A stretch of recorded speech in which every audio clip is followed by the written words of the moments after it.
everyone! Alam niyo ba kung ano ang Book of Accounts at bakit mahalaga ito sa mga business owners? Let's talk about that today, real quick. Ang Book of Accounts ay record ng lahat ng financial transaction ng business mo tulad ng sales, expenses, assets, and of course yung liabilities. In short, dito mo matatrack kung kumikita or nalulugi ang business mo.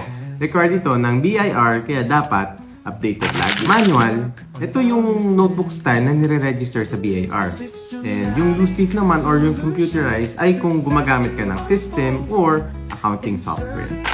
Mas maganda kung maayos at consistent ang record keeping mo para hindi ka mahirapan during tax filing or BIR audits.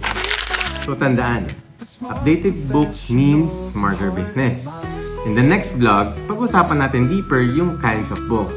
Kaya, tune in sa next vlog.